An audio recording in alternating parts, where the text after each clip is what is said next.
Good morning, students. This is Smita Nandi, Assistant Professor, Graduate College.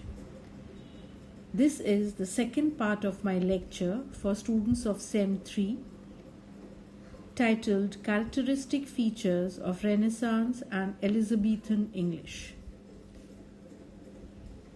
The 17th century penchant for classical language also influenced the spelling of words like debt and doubt, which had a silent B added at this time out of deference to their Latin roots, which were debitum and dubitare respectively. For the same reason, Ireland gained its silent S, scissors its C, anchor, verdict, the added C, at least being pronounced in these cases.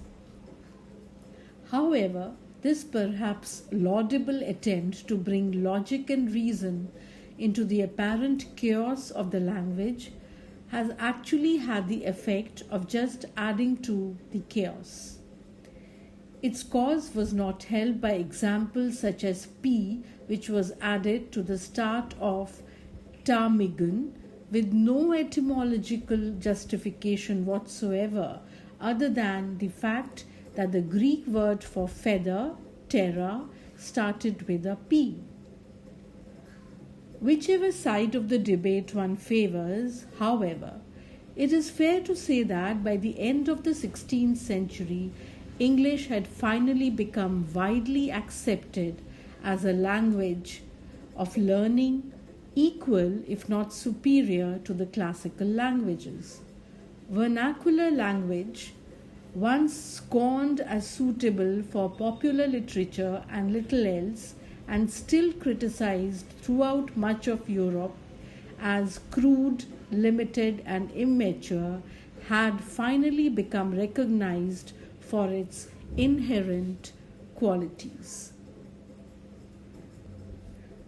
The final major factor in the development of modern English was the advent of the printing press, one of the world's great technological innovations, introduced into England by William Caxton in 1476. The first book printed in the English language was Caxton's own translation, The Recueil of the Histories of Troy, actually printed in Bruges in 1473. Up to 20,000 books were printed in the following 150 years, ranging from mythic tales and popular stories to poems, phrase books, devotional pieces, and grammars. Caxton himself became quite rich from his printing business.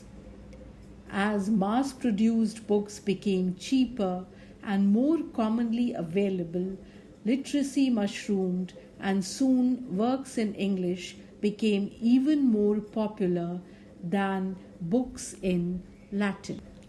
Some of the decisions made by the early publishers had long-lasting repercussions for the language.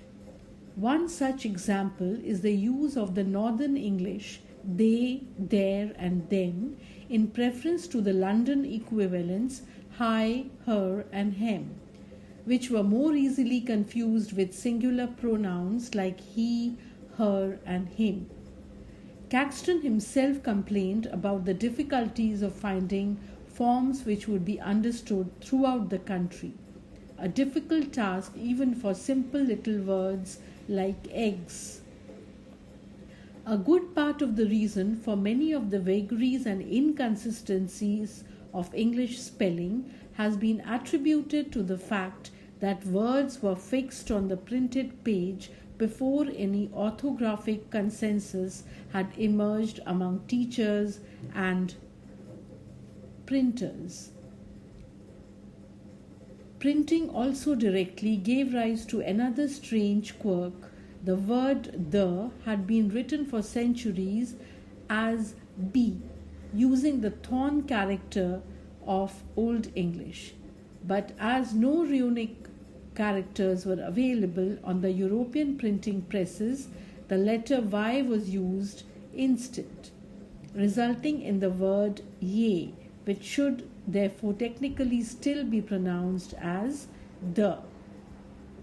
As the early modern period progressed, there was an increased use of double vowels or a silent final E, example name, to mark long vowels, and doubled consonants to mark a preceding short vowel, example sitting, although there was much less consensus about consonants at the end of words, example bed, glad, well, glass, etc.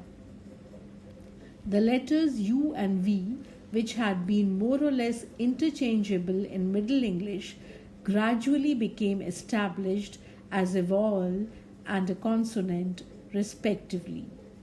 Also during the 16th century, the virgule, an oblique stroke, which had been a very common mark of punctuation in Middle English, was largely replaced by the comma.